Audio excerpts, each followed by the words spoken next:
Hi folks, Dave, the Honest Audiophile. This is the Bellari BA525, and these are my Honest Audiophile impressions. I want to thank Bellari Audio for providing the BA525 for review. Greatly appreciate it. Bellari Audio, you rock.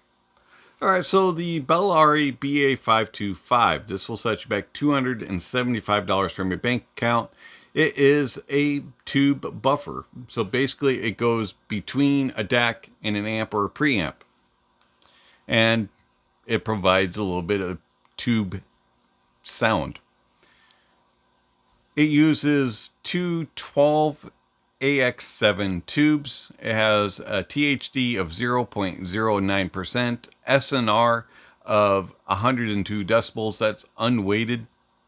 It also has crosstalk of 91 dB, frequency response range of 7 Hz to 129 kilohertz, and it has output impedance of 10 K ohms, and then it uses RCA inputs and RCA outputs.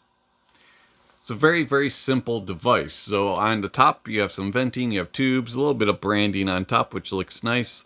Power button and the active and inactive button. There is a little LED to say, hey, we're running. RCAs and power supply input. 6 inches by 2.5 inches by 5.4 inches. It's a small device. Weighs 2 pounds. It's not super heavy. It's not super big, but it's going to have enough weight that it's not flipping over and moving around when you have cables plugged in. And it is red. And it's definitely going to be noticeable. The Bellari Audio BA525. I was provided 2 of them by Bellari. They asked me to give some impressions and listen to both of them and tell me which one they liked. And then I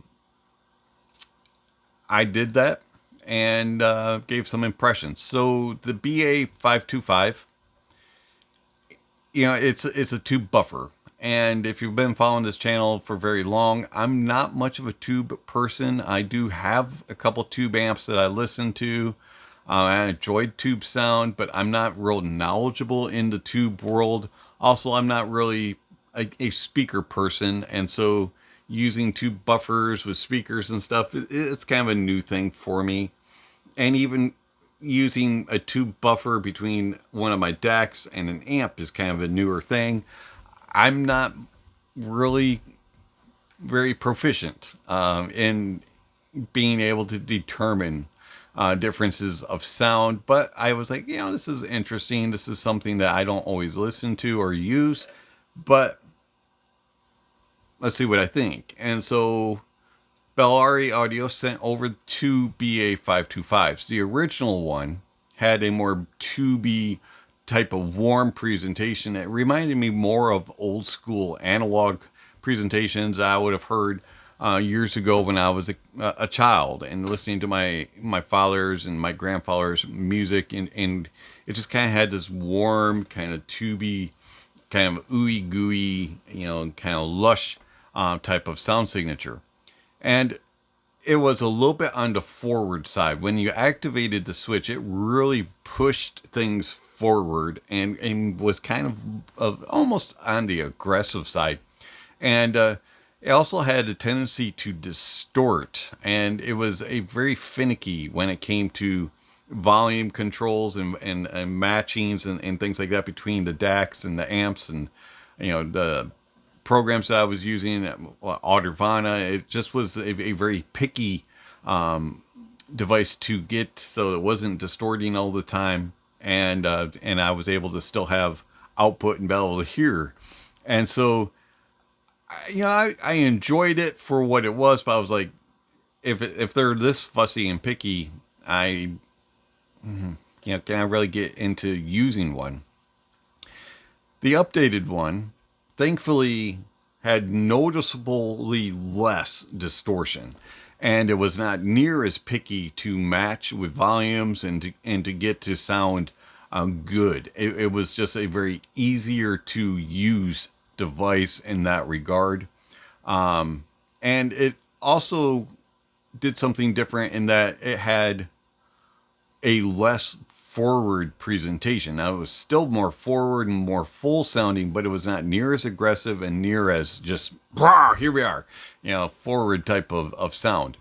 It was also a little bit more clean and leaned a little bit more analytical, had a little bit more spaciousness to its soundstage, but it still had that old school type of analog sound. It just wasn't near as dominant and near as warm sounding as the original. And I definitely preferred the updated version to it. It just sounded more natural and accurate, and it just sounded more pleasurable.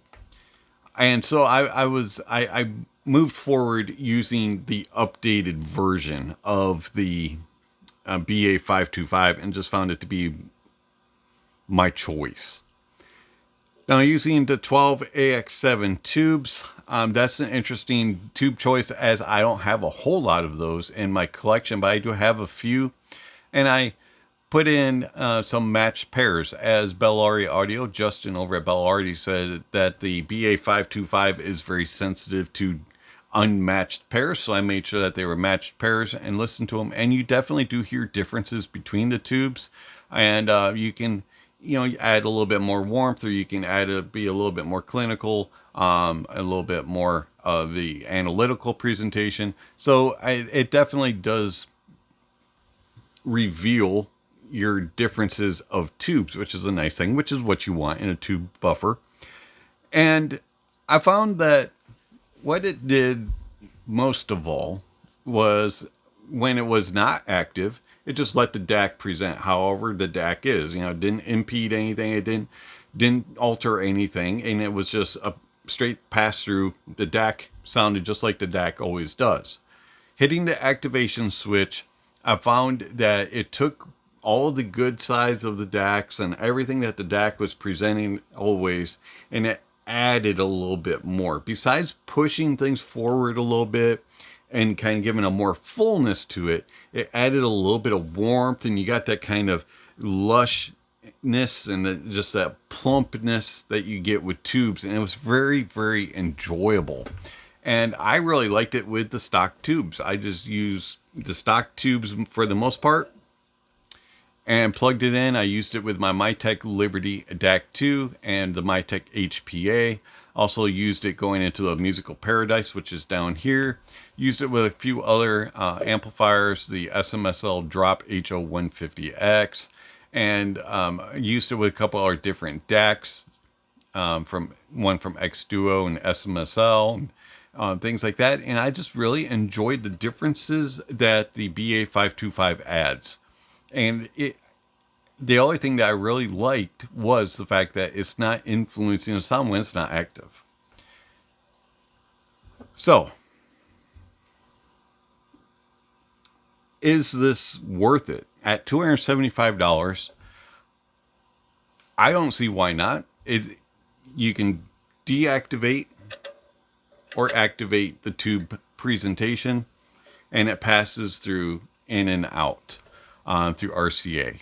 And I really enjoy it. I think it's a cool thing to have and something different. It gives a different pleasure to my music. Sometimes I want tubes, sometimes I don't. Some songs sound better, some headphones sound better, some speakers sound better. And I give this a recommendation. I like it. It's kind of cool, something different, something that I don't normally use, which I could see myself using at times.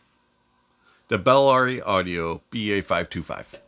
It's been Dave, the Honest Audiophile. Thank you for watching, and I'll catch you in the next video. Speaking of next video, somewhere on the screen, subscription links and notification bells. If you haven't already, please check those off. Don't forget to give a thumbs up or a thumbs down to the video, and check out all the links down below. There's all kinds of information down there regarding how you can contact channel, follow channel, support channel. Speaking of supporting channel, I want to thank my supporters through Patreon and YouTube memberships and one-time gifts. Thank you very much for all that you give to the channel. It's much appreciated. Speaking of Patreon, Patreon has now been ended.